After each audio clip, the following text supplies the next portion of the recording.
일본군을 탈출한다고 하는 것은 일본군에게 엄청난 동요를 가져와서 일본군에게 큰 타격을 주는 그러한 상황이었습니다. 김준혁과 같은 이런 지식인 청년들이 자신을 희생해가면서 독립운동에 참여했던 이 정신, 이것이 독립을 쟁취할 수 있었던 원동력이 되었습니다. 김준영, 대한민국의 영원한 광복군으로 당신을 기억합니다.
그 당시 폐병은 페니실린으로 고칠 수 있는데 백범 선생은 미주 동포들한테 얼마든지 페니실린을 구할 수 있는 그런 위치에 있었습니다.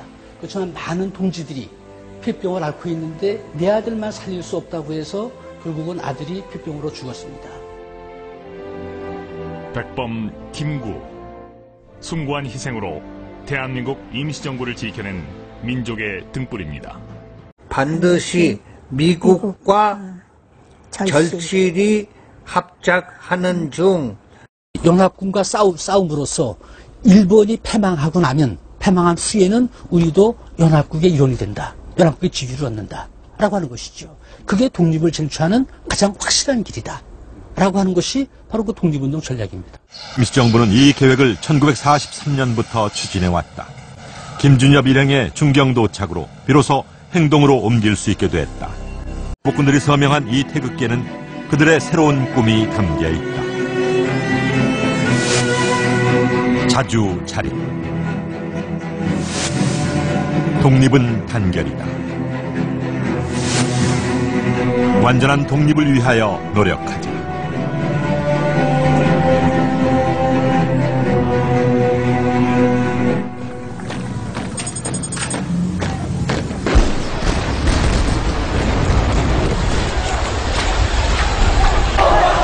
그 꿈을 이루기 위한 김준엽의 장정은 독재에 대한 저항으로 이어졌다.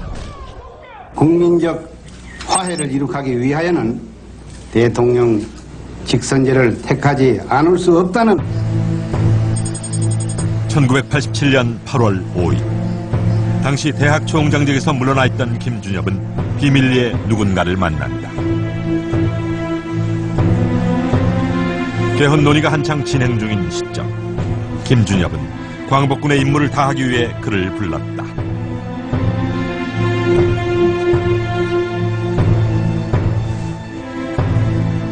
그는 신흥무관학교를 세운 이회영의 손자로 당시 민정당 소속의 이종찬 의원이었다. 6.29 선제 선언 끝나고 나서 이제 헌법 개정을 할 때인데 한번 저를 좀 만나자고 그래서 만났습니다. 만났는데 김준엽 총장이 저를 보고 이것을 이어야 된다. 아주 강도 높게 저한테 얘기를 하시더라고요. 김준엽이 강조한 것은 헌법 전문에 들어갈 내용이었다. 그때까지 어떤 헌법 전문에도 임시정부 법통을 계승한다는 구절이 없었다. 재헌 헌법 전문에도 김이 3.1운동으로 대한민국을 건립했다는 것과 독립정신을 계승한다는 언급뿐이다.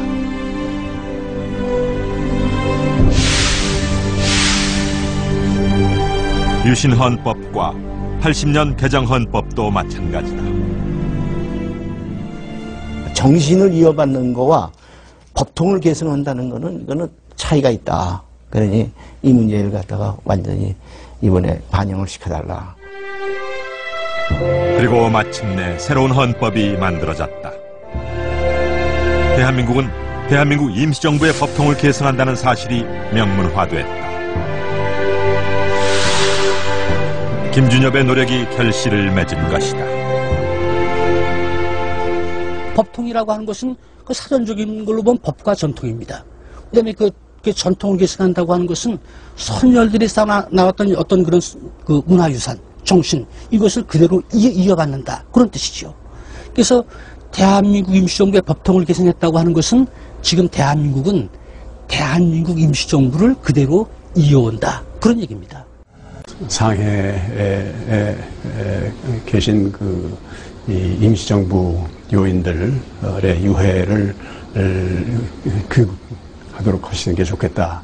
그런 말씀하셨고, 또 그 당시에 상해 임시정부 청사를 복원하는 문제도 언급을 하셨습니다. 꿈에도 그리던 거국당으로 5분 선녀를 모시는 천묘의식은 고인들이 묻혀있던 상해시 만국공묘 안에서 엄숙하게 봉행됐습니다. 그해 8월 마침내 임정요인 5분의 유해가 조국으로 돌아왔다. 차례로 분양 헌화했습니다. 시기는 늦었습니다만 지금이라도 이렇게 봉안할 수 있어서 여간 기쁘지가 않고, 이것이 우리 헌법에 있다시피 대한민국 정부는 대한민국 임시정부의 법통을 계승한다고 하는 것이 서 있는데, 이번에 봉함으로 말리면서 그 사실이 국내외로 아마 확고부동하게 주장이 되지 않겠는가. 백범 김구 선생님 묘소 앞에서 국민 여러분들에게 우리 연구소가 약속드린 친일 인명사전 발간을 보고드렸을 때 감격이 새삼 떠오릅니다. 그 감격으로부터 지금 2년이 지났습니다. 그런데 우리는 지금 어떤 역사 앞에 서 있습니까? 독재 정권에 의해서 친일파들이 도리어 옳았다 고 증명하려고 하는 역사, 민주주의를 말살하려는 역사 앞에 우리는 다시 서 있습니다.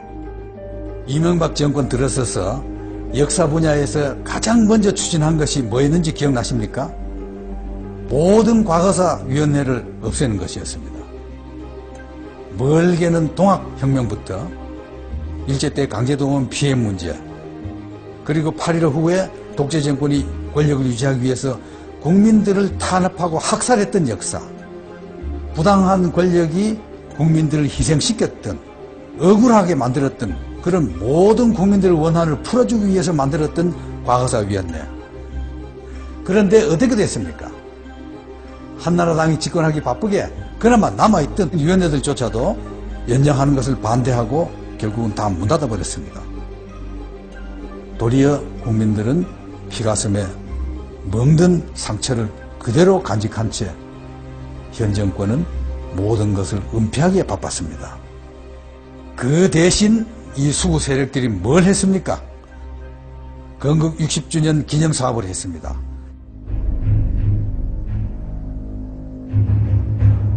건국 60년, 이 의의 속에는 친일 세력들의 엄청난 음모가 숨어있다고 봐야 됩니다. 임시정부는 독립국가를 대표한 게 아니고 실제로 국가 운영한 적도 없다. 그러니 우리 민주주의의 실제 출발은 1948년 8월 대한민국 건국이라고 봐야 한다. 그리고 건국 후 공로는 정부 수립에 참여했던 인물들의 몫으로 돌리는 게 마땅하다. 이게 무슨 뜻입니까? 1948년 이전 일제 식민지하에서 독립투쟁을 했던 모든 우리 선조들의 투쟁을 깡그리 무시한 처사입니다. 결국 대한민국 뿌리는 독립운동 세력이 아니라는 것입니다. 이것은 우리 헌법 전문을 무시한 것입니다. 우리 헌법 전문에서는 3.1 정신을 바탕으로 한 임시정부를 법통을 이어받았다고 되어 있습니다. 그럼 수구 세력이 내세우는 대한민국 뿌리는 어디에 있습니까? 역사가 뒤틀리지 않았다면 대부분 민족 반역죄로 다스려졌을 친일파들, 그들을 권력에 눈이 멀어서 친일파와 손잡았던 이승만과 그 옹호 세력들입니다. 이들이 우리 역사의 뿌리여 정통이란 겁니까? 건국 60년, 이거 어쩌다 나온 아이디어가 아닙니다. 참여정부 시절에 이미 조선일보가 사설에서 건국절 얘기를 꺼냈고 뉴라이트에 속하는 학자들이 그 주장을 시종해왔습니다. 그리고 한나라당은 2003년부터 건국절 법안을 발의해왔습니다. 건국 60전 기념사업은 이런 배경 속에서 추진된 것이고 결국 이 정권은 광복절 행사에 건국 60전이라는 글자를 박아 넣게 된 것입니다. 이렇게 분위기가 무르익으니 광화문에다 이승만 동상을 세우자는 세력이 나서고 시민들의 피로 역사에서 처방했던 이승만 동상이 다시 섰습니다. 뿐만 아니라 항일 독립군 토벌에 참가한 1급 친일파 민족 반역자들의 동상도 섰습니다. 그리고 급기야 공영방송까지 수구 세력은 나팔수가 되어서 백선엽을 구국의 영웅이라고, 이승만은 건국의 아버지라고 친일과 독재를 미화하는 방송을 했습니다. 그런데 이보다 더 끔찍하고 무서운 일이 있습니다. 우리 젊은 세대들에게 가르칠 역사 교과서를 완전히 친일파의 입맛에 맞도록 뜯어 고치려고 하는 작업입니다.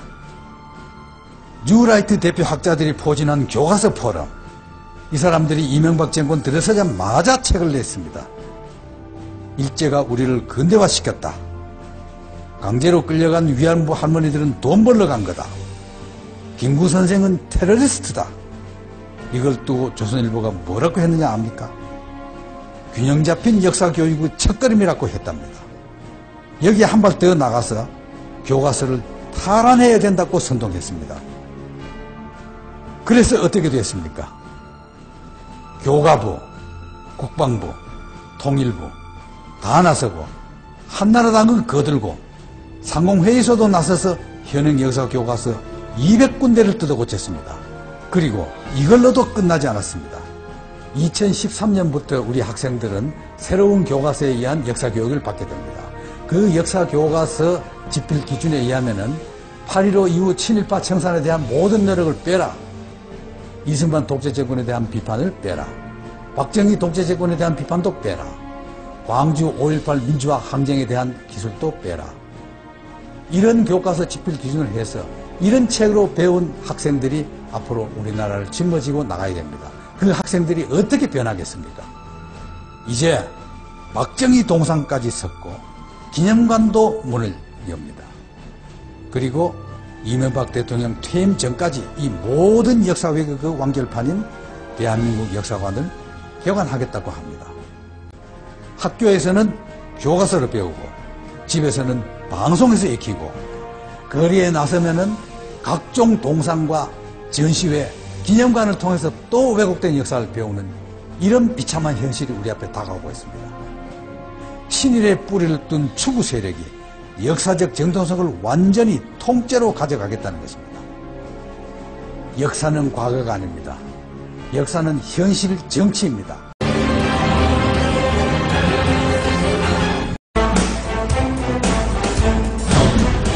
그때 다시 한번 큰 위기가 닥쳤습니다. 일본 휘하의 만주군에서 근무했다는 이유로 사전에 게재된 박정희 전 대통령의 아들 지만 씨 역시 지난달 가처분 신청을 냈습니다. 사태는 심각했습니다. 사전 발간 자체가 불법이 될 수도 있는 상황이었습니다. 이 난관을 신속하게 돌파하려면 박정희의 친일은 결코 강압이나 생계를 위한 어쩔 수 없는 선택이 아니었다. 바로 그것을 보여주는 증거가 필요했습니다. 하지만 박정희가 일본군에 지원하기 위해 혈서를 썼다는 사실은 증언으로만 떠돌고 있었습니다. 2009년 11월 6일 판결이 내려졌습니다. 법원은 친일 임명사전에 손을 들었습니다. 민족문제연구소가 박 전 대통령이 혈서까지 쓰며 만주군에 지원했다는 내용의 옛 신문기사를 공개했습니다. 연령 초과로 만주군 군관직에 1차 탈락했던 박 전 대통령이 재차 응모하면서 혈서와 함께 일본인으로서 수치스럽지 않을 만큼의 정신과 기백으로 목숨을 다해 충성하겠다는 내용의 편지를 제출했다고 기록돼 있습니다. 혈서와 함께 일본인으로서 수치스럽지 않을 만큼의 정신과 기백으로 목숨을 다해 충성하겠다는 내용의 편지를 제출했다고 기록돼 있습니다. 그동안 연구소는 해외에서도 자료 조사를 진행해왔고 그 과정에서 박정희의 혈서 지원 기사를 발견했던 것입니다. 역사의 진실은 결코 감출 수 없습니다. 누군가는 반드시 그것을 기억하고 기록합니다. 판사님, 이들은 박용만 패당이며 미국 영토에 한국인 군대를 만들었습니다. 이들은 위험한 반일 행동을 하며 일본 군함 이즈모호가 호놀룰루에 도착하면 파괴하려는 음모까지 꾸민 무리들입니다. 이것은 미국과 일본 사이에 중대 사건을 일으켜 평화를 방해하려는 것입니다. 판사님, 저들을 조처해 주십시오. 믿기 힘들겠지만 이건 실화다. 실제로 그는 이런 증언을 했다. 그런데 이승만의 증언은 자신의 조국에 대한 명백한 반역 행위 아닌가? 대한민국이 출범할 당시에도 일제 잔재를 청산하지 못한 채 오히려 친일 협력자들은 국가의 요직을 독점했습니다.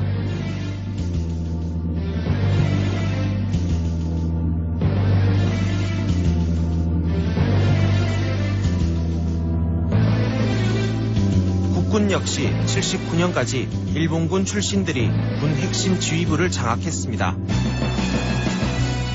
과거를 청산하지 못한 역사는 그들이 또다시 전면에 나설 기회를 주고야 말았습니다. 이 박정희와 함께 쿠데타를 일으킨 사람들인데 무슨 공통점이 있습니까? 네, 5.16 핵심 가담자들이 대부분은 박정희의 만주 군관학교 선후배들이었습니다.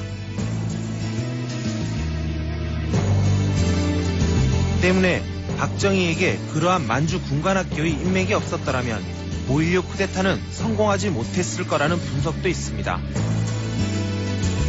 우리나라는 광복 이후에 친일 청산을 하지 못한 것 때문에 모든 정치, 경제, 사회, 문화 전 영역이 친일파들에 의해서 장악이 됐거든요. 박정희 쿠데타를 가져온 결과가 됐고 그것이 현재까지도 영향을 미치고 있는 거예요.